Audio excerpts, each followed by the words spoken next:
This is Danny Flexon here for Seconds Out. Delighted to be joined by Isaac Chamberlain. Isaac, how are you? I'm very good, man. Fight's announced. I'm hyped. The whole team is hyped. It's going to be great, man. Yeah, you must be over the moon. I mean, Mick Hennessy got you back on track, got you busy again. You had that really good win for the IBF. Was it international belt? With the early stoppage, really, really impressive victory.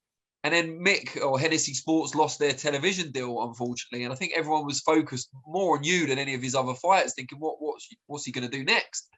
And now you're fighting Chris Billam-Smith, huge fight on Sky Sports. How did we get here?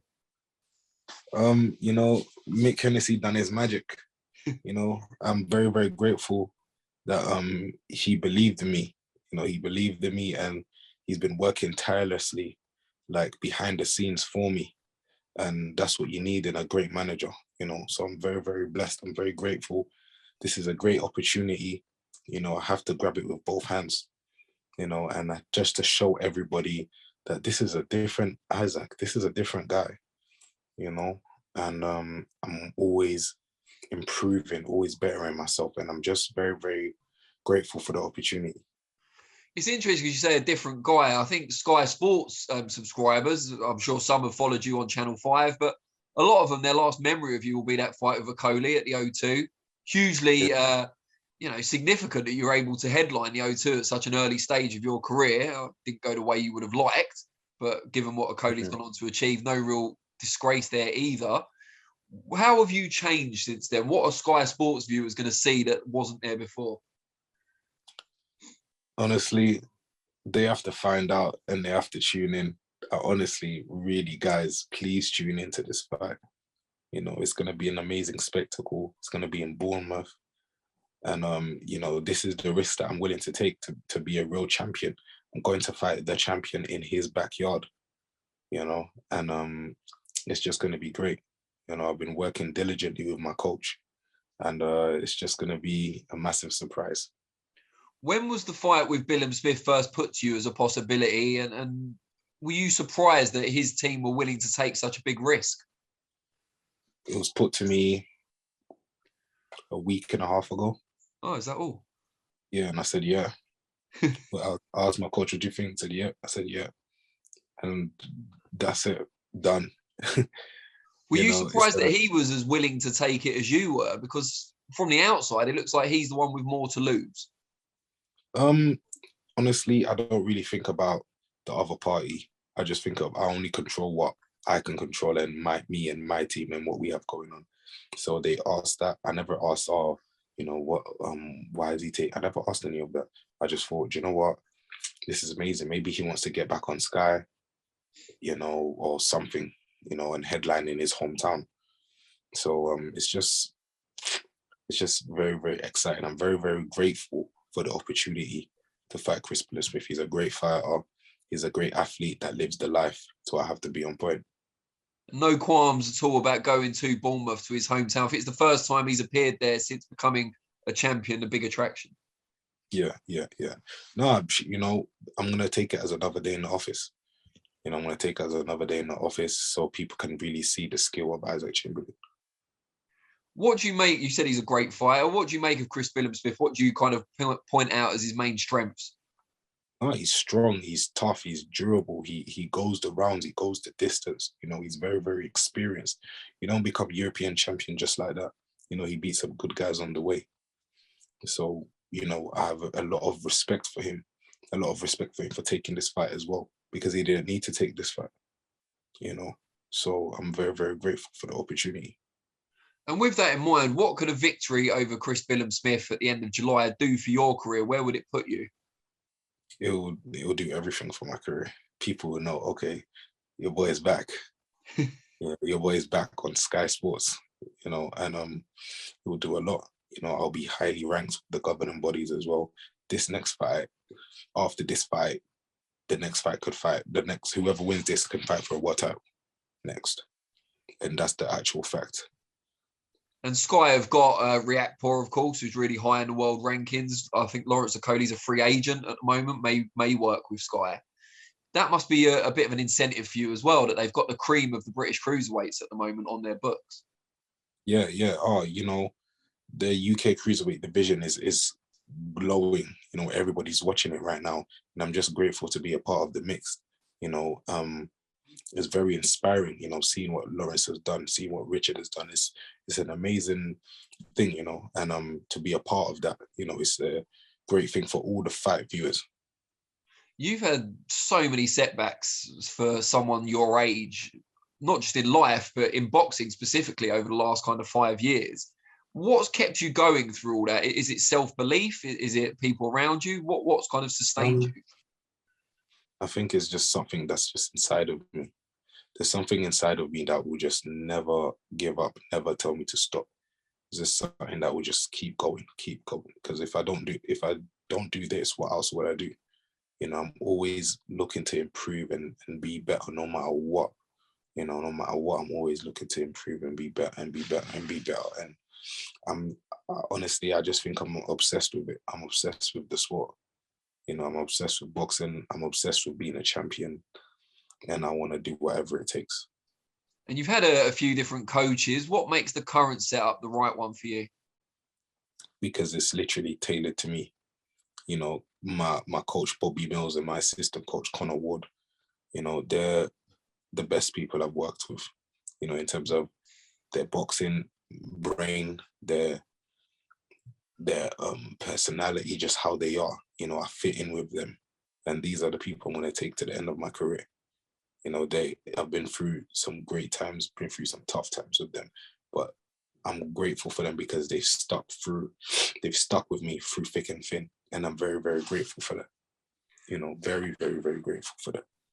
Have you and Chris Billam-Smith ever sparred in the past? I think we sparred 2017, maybe, I think.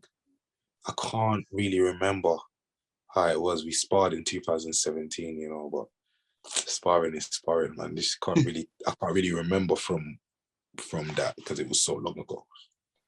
What are your kind of ultimate ambitions? Presumably a world title, but is it kind of unifying? Is it becoming a household name? Is it going over to America perhaps? What are the kind of targets on your list? Honestly, step by step, winning every fight and just keep going. You know, I never think it will ever end. You know, you win a world title, you want to unify. You want to be undisputed. You want to be undisputed. You want to become even more of a household name, even go to America, move up in weight, do the same thing again. It's just, it will never end, you know, and I'm chasing some form of legacy, you know, so when my son grows up, he can see, wow, his dad did this, his dad did this, his dad did this, and I just want to leave a massive legacy. How old is your son now? 6 months. Wow. Have you been like a real hands-on dad so far? Of course, I'm there. Yeah. I'm with him wherever. I'm taking him to his first swimming lessons, sensory class. I love him so much. You know, he's such a blessing in my life. And I think I've changed more. I've grown up more as a human, as a person, as an athlete, you know, because I know whatever I do, he's watching me, you know, and I'm just grateful for the bundle of joy that's in my life. That's brilliant. And as he kind of gets older and gets more aware of what you're doing, do you think that will become even more of a motivation for you? That he, as you said, he's always watching you, but as he gets older, he'll understand what you do for a job. Yeah, 100%. You know, it'll be more motivating, and you know, it's gonna be good. It's gonna be a great journey. You know, how the bigger I get and the older he gets, it's gonna be a massive journey. So I hope I can teach him about life and about the things that I've been through and the things that he'll never have to go through because I've provided for him. And just going back to the fight for a minute, you're going to Bournemouth, as we said. Do you feel any kind of extra pressure to be aggressive, to dominate rounds rather than just winning them, even to get a stoppage because he's the hometown fighter? I don't really feel pressure. I just think what will be will be. You know, we are fighters. We go in there, we give our best. It goes our way, great. If it doesn't, we will come again. This is just what we do. And you know, he who dares wins, you know. So we have to go, we're going in there. I know he's preparing very, very diligently, as am I. So we're gonna have to go there and put everything on the line, you know, for our careers, for our livelihood, for the fans, everything. And the winner is literally winner takes all. You said earlier some of his best attributes and what you think of him as a fighter. What are the areas where you feel you hold the advantages in the fight? I can't really say that. We're gonna find out on fight night. We're gonna Give find away the out game plan with it, yeah. Yeah, we can't. That's good stuff. What sort of stage are you at in camp at the moment? What are you doing at the moment? Are you must have started. No, where are we? Yeah, so you've obviously in the middle of sparring, I guess, at the moment. Yeah. We've been sparring, the training.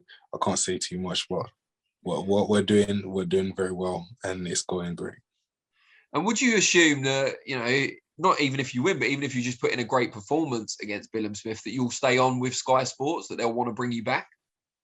To be honest, my mentality is that I'm not looking at nothing else other than the win, and then we go from there. So there's no, I gave a good performance.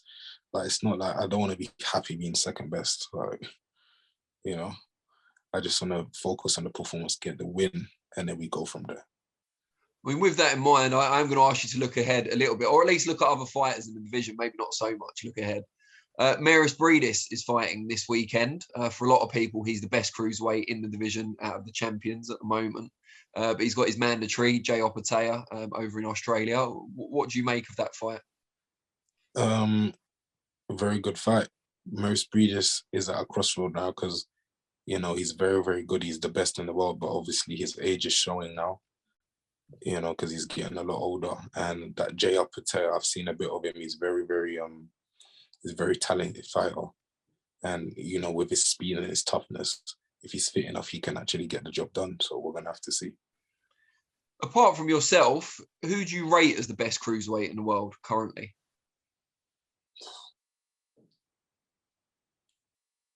At the moment, it must be Breedis, you know, I think. At the moment, it must be Breedis. Breedis is probably the best at the moment. He's basically the man to be. And you've got a Coley's got the WBO belt, of course. I guess you two will always be linked for a lot of boxing fans, especially who watch their O2 fight. Given what he's gone on to achieve, do you take anything from that? Is that kind of reassuring about your own ability that, you know, you went a distance with him? It was a close fight, not a great fight to watch necessarily, but a close fight, and he's gone on to great heights. No, I have nothing but respect for Lawrence because he came from unprivileged backgrounds, just like me, myself. And for him to go on and see what he's done is nothing short of inspirational, you know, for all other boxers, for all underprivileged kids as well. So I have nothing but respect for that. You know, in terms of the boxing, you know, he's gone on and done what he had to do. Obviously, he's gotten a lot of hate and stuff because of his style, but he still won the fights. Do you know what I mean? He still won the fights and he's world champion, which is what a lot of the boxers dream about. So nothing but respect for him. And presumably with your fight being so long ago, there's no kind of real advantage to him being in the same camp as Billam-Smith. Not really. No, there's no real advantage. Good. I'm glad to hear it. Level playing field. All right. Well, can't wait for the fight. Genuinely. I'm actually haven't got my son that weekend. I have him pretty much every weekend, but it's a rare weekend off. So I'll be heading down to Bournemouth for a weekend by the beach, which I'm looking forward to. Predominantly to see the fight, of course. But yeah, really looking forward to it. I'm just glad you've got the opportunity. You've obviously toured away for so long, had all those problems, and now you're kind of back on top. Back on, man. I'm very, very grateful. Thank you. Great stuff. All right. Well, I'll speak to you soon. And yeah, looking forward to it. Thank you, boss. Take care. Take care. Thank you.